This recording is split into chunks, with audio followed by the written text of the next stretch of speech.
அமைப்பே வந்து சாதியை கட்டி காக்குற அமைப்பு தான். நீங்க பாத்தீங்களா, வெறும் சமூகம் மட்டுமே கிடையாது, குடும்ப அமைப்பு தான் வந்து இன்னைக்கு வரைக்கும் ஜாதி இவ்வளவு தூரம் கொண்டு வந்திருக்கு. குடும்ப அமைப்பு, சடங்கு, இந்த ரெண்டுமே வந்து ஒவ்வொரு முறையும் வந்து ஜாதியை உயிர்த்தெழுத்து பண்ணிட்டே இருக்கு. இப்ப இளைஞர்கள் நீங்க பாத்தீங்களா, ஒரு காமனா வந்து டிஸ்கஷன் பண்றப்போ அவன் சொல்லுவான் எனக்கெல்லாம் ஜாதியே கிடையாது அப்படின்னு தான் சொல்லுவான். ஆனா கல்யாணம்னு வரப்போ அவனுக்கு ஜாதி வந்து நிற்கும்.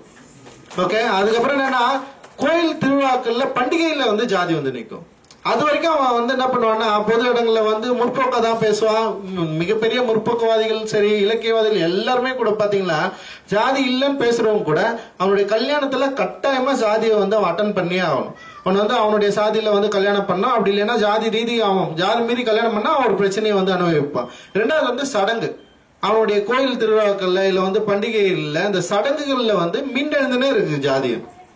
அப்ப ரெண்டுத்தையும் வந்து ஒழிச்சாதான் ஜாதியை வந்து அட்லீஸ்ட் வந்து அதோடைய பேஸை வந்து நம்மளால புரிஞ்சுக்க முடியும் அப்படின்னு நினைக்கிறேன். அப்புறம் சடங்குகளிலும் அப்புறம் திருமண முறைகளிலும் இருக்கிற அந்த ஜாதியத்தை நம்ம ரொம்ப வந்து ஸ்ட்ராங்கா வந்து நம்ம குடும்பத்துக்கிட்ட பேசுறோம். குடும்ப அமைப்பு தான் இன்னைக்கு வந்து மிகப்பெரிய சாதியை ஊக்குவிக்கிற ஒரு அமைப்பா இருக்கு. அப்ப குடும்ப அமைப்பை வந்து நம்ம வந்து காலி பண்ணோம். அப்ப குடும்ப அமைப்பு காலி பண்ணா அப்ப அப்பா அம்மா பொண்ணு குழந்தை இவங்க கிட்ட வந்து இந்த ஜாதி டிஸ்கஷன் அவங்களுக்குள்ள பண்ணிட்டு தான் முதல்ல அவங்க காலி பண்ணா மட்டுமே தான் இது நெக்ஸ்ட் லெவல் வந்து கொண்டு வர முடியும். இது வெறும் வந்து தலித் குடும்பங்கள்ல பேசுறதுனால ஒண்ணுமே கிடையாது. இது உயர் சமூக குடும்பங்கள்ல இதை பத்தி பேசணும், அதை பத்தி டிஸ்கஷன் பண்ணணும். அப்படி இருக்கிறப்ப மட்டும்தான் இதை வந்து ஒட்டுமொத்தமா ஒழிக்க முடியும் அப்படின்னு நான் நினைக்கிறேன்.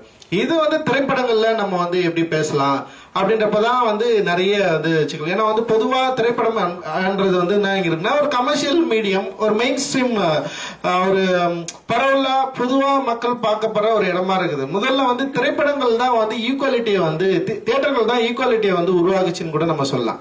பாத்தீங்களா வந்து தியேட்டர்கள், நாடக இடங்கள் இது எல்லாமே தான் வந்து எல்லாருமே அலோவ் பண்ணாங்க. எல்லாருமே வந்து படம் பார்க்கட்டும், எல்லாமே இருக்கட்டும். ஃபர்ஸ்ட் டைமா வந்து ஈக்குவாலிட்டியை காட்டினதே வந்து திரையரங்குகள் தான். அப்ப திரையரங்குகள்ல பார்க்கப்படுற படங்கள் பொதுவா எல்லாருடைய மக்களுக்கும் சென்று சேர படங்களா இருக்கிறப்போ அப்ப நிறைய பேர் படம் எடுத்திருக்காங்க. இது வரைக்கும் எக்கச்சக்கமான பேர் படம் எடுக்கிறப்போ அவங்க எல்லாம் யாரை பத்தி எடுத்தாங்க அப்படின்றது நமக்கு எல்லாருக்குமே வந்து தெரியும். ஆனா அதை மீறி ஏதோ ஒரு சில படங்கள் மட்டும்தான் வந்து இந்த சமூக நல்லிணக்கத்தை பத்தியும் இந்த சமூக ஒற்றுமையை பத்தியும் வந்து பயங்கரமா பேசிருக்கு. அப்படின்றப்போ வந்து அந்த நிகழ்வுகளை மட்டுமே எடுத்துதான் நம்ம எல்லாம் வந்து இதை பத்தி பேசணும், இதை பத்தி வந்து டிஸ்கஸ் பண்ணணும்னு சொல்லிட்டு நம்ம வந்து வரும்.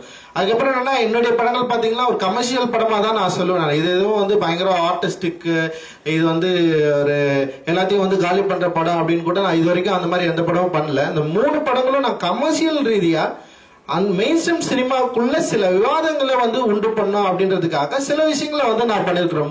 முழுக்க இப்ப வந்து தலித் பாலிடிக்ஸ் பேசுற படங்களை நான் எடுத்தனா அப்படின்னு சொன்னா நிச்சயமா இல்ல. பாருங்க, ஒரு சின்ன குரல் கூட நமக்கு அவ்வளவு என்ன சப்போர்ட் பண்ற அளவுக்கு இவ்வளவு தூரம் வளர்த்துட்டு இருக்கு. அதுதான் வந்து இங்க மிகப்பெரிய விஷயம். ஏன்னா அப்ப எனக்கு முன்னாடி யாருமே இவ்வளவு ஸ்ட்ராங்கா பேசல, இல்ல வந்து இதை பத்தி டிஸ்கஷன் பண்ணல அப்படின்றப்போ வந்து அந்த வருத்தம் எனக்கும் இருந்தது. அப்போ எனக்கு கிடைக்கிற வாய்ப்புல என்னால முடிஞ்ச அளவுக்கு நான் சில விஷயங்களை பேசணும். அது என்னன்னா ஒரு ஆர்டிஸ்டிக் மூவியா பண்ணி ஒரு சின்ன ஒரு கூட்டத்துக்கிட்ட மட்டும் சிக்கி டிஸ்கஷன் பண்ணாம நான் லார்ஜர் தென் பீப்புள் கிட்ட வந்து நான் பேசணும் அப்படின்னு நினைக்கிறப்போ கமர்ஷியல் அப்படின்ற மீடியத்தை நான் வந்து எடுத்துக்கிறேன். இந்த படம் வந்து இப்ப இந்த மாதிரி கமர்ஷியலா சக்சஸ் ஆகுறப்ப, கமர்ஷியலா நிறைய மக்கள் கிட்ட கொண்டு போய் சேர்றப்போ நம்ம பேசுற கருத்துக்கள், நம்ம பேசுற லைஃப் ஸ்டைல, நம்ம வாழ்ந்த லைஃப் ஸ்டைல, நம்முடைய உணவுல இருந்து எல்லாத்தையும் வந்து நம்ம மக்கள் கிட்ட வந்து கொண்டு போய் ஈஸியா சேர்க்க முடியும். அப்படின்றப்போ நான் வேற மாதிரியான ஒரு டெக்ஸ்ட வந்து கையாளுறேன். இதனால வந்து நான் என்னால வந்து ஒரு கலை ரீதியான ஒரு முழுமையான படைப்பா என்னால படைக்க முடியும்னு சொல்லிட்டு நிறைய பேர் விமர்சனங்கள் எழுதுறப்ப எனக்கு அதை பத்தி கவலையே கிடையாது. என்னுடைய கலை, என்னுடைய தேவை என்பது மக்கள் கிட்ட வந்து நான் டிஸ்கஷன் பண்ணோம், என்னுடைய லாங்குவேஜ் அவங்க கிட்ட கொண்டு போனோம், என்னுடைய யோசனையை அவங்க கிட்ட நான் பேசணும்னா எனக்கு ஏத்த மாதிரி சில விஷயங்களை நானே உருவாக்குறேன்.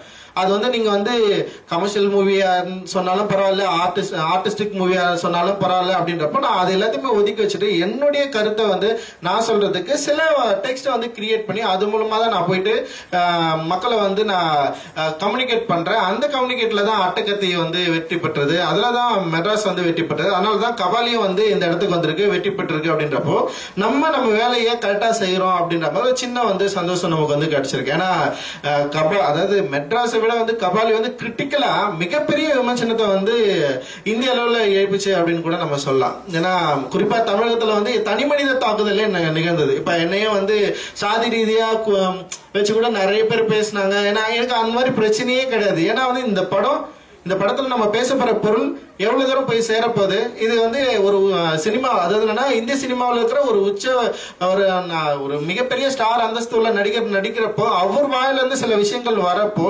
நிச்சயமா இது வந்து மக்களுக்கு பயனுள்ள விஷயங்களை நிறைய கிரியேட் பண்ணும், சமூக ஒற்றுமையை வந்து இது வந்து உண்டாக்கும் அப்படின்னு தான் நம்ம வந்து பேசுறோம். அதுல ஏன்னா நீங்க பாத்தீங்கன்னா அதுல வந்து அம்பேத்கருடைய ஒரு யோசனை ஒண்ணு